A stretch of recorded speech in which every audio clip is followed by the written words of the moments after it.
I'm Roxi DLite. I'm Armitage Shanks, plays Johnny Valentine in the Burlesque Assassins. I'm Roxi DLite and I play Bourbon Sue in the Burlesque Assassins. Amazing. So tell me, you know, what's the basic premise of Burlesque Assassins? Well, I think Charlie's Angels meets a little bit of Austin Powers, post-Cold War era, espionage set in a background of the fabulous world of burlesque performers from all over the world. With a bunch of really pretty, sparkly girls. And then me. But you can be sparkly too if you want to, you know. He's actually quite sparkly in a couple of the scenes. You have to wait to see that. It'll be extra. Yeah. If you had to describe it in one word without using the word burlesque or assassins, what would the word be? I don't know. Let's see.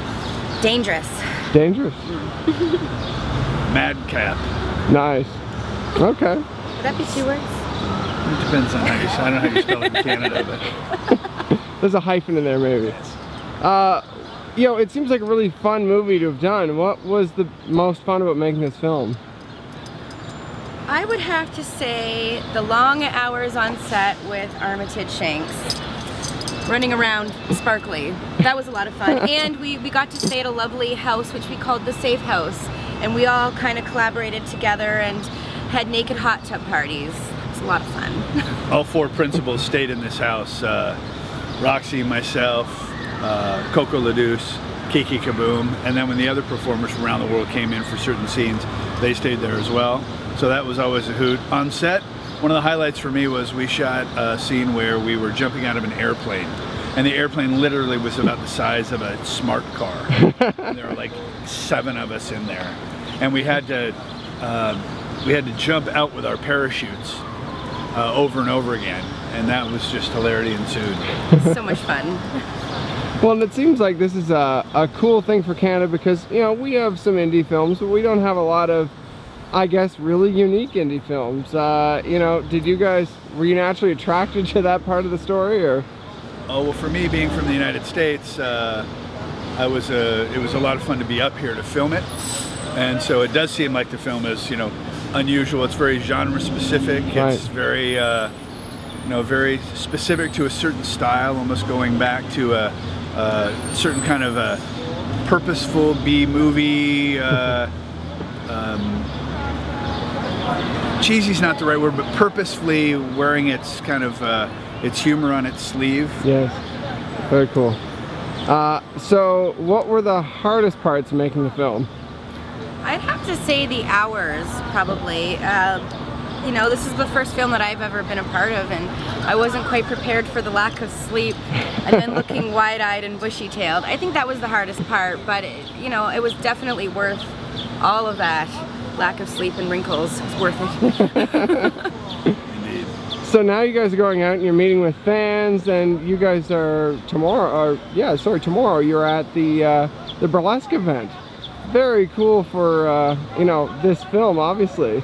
Indeed. Have you guys had a lot of fan reaction so far? Well, they're just coming in though. The first screening was in Vancouver last night, and so we're getting a lot of tweets and Facebooks and social media things that are very positive about the film. And tonight's the opening night of the Toronto Burlesque Festival, and I know there's a lot of anticipation for the film on Friday. So it seems like, you know, now is when we'll start to see, you know, people stalking Roxi with steak sauce. Steak sauce. Awesome. And then you guys are out in Halifax as well. Or maybe I'm Ottawa's mistaken. coming up. Ottawa. And Halifax, and then Calgary, and then from there, you know, world. It'll get to Nova Scotia, and it's all going to break loose. Leaps and bounds. Yeah. Once it hits Newfoundland, this sucker is flying. So, I mean, working on this kind of film, you know, you guys have you've obviously done, you know, this kind of indie film before. Where do you find inspiration for a character like this? Well, in some ways, I think because I met John in Amsterdam, and he came to a festival I was hosting there. Right. And that's where he and I met, and I read for the film. For me, in some ways, the character, it was a perfect match, because in some ways Johnny Valentine has a fair amount of Armitage Shanks already built into him. And then from there, a lot in the writing and a lot of what John wanted from the film provided the rest of that grist for being able to, you know, think of what that characterization was. Right.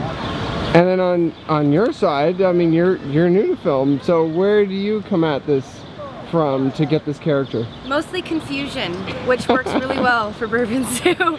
Actually, I met John. I was one of the first people he cast in the film, so he was able to write the role of Bourbon Sue around my character. So Bourbon Sue and I have a lot of similarities, and for inspiration, I don't know. I think I just I don't know if I was inspired by any one particular thing. There were cigarettes, possibly. There might have been some bourbon involved. That's me, though. That's what I do. Yeah. I drink, I smoke, and I strip, so that's a great inspiration. Yes, that was her three mentors, her three muses.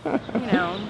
So what, are you going to do more films? Do you see yourself, you know, being interested? I would like to. I still haven't seen the film, so tomorrow is a big day for us. Both of us haven't seen it yet, so that's cool. You know, I think I'd like to definitely try it out and see. It was a lot of fun, so I think I'd like to, yeah.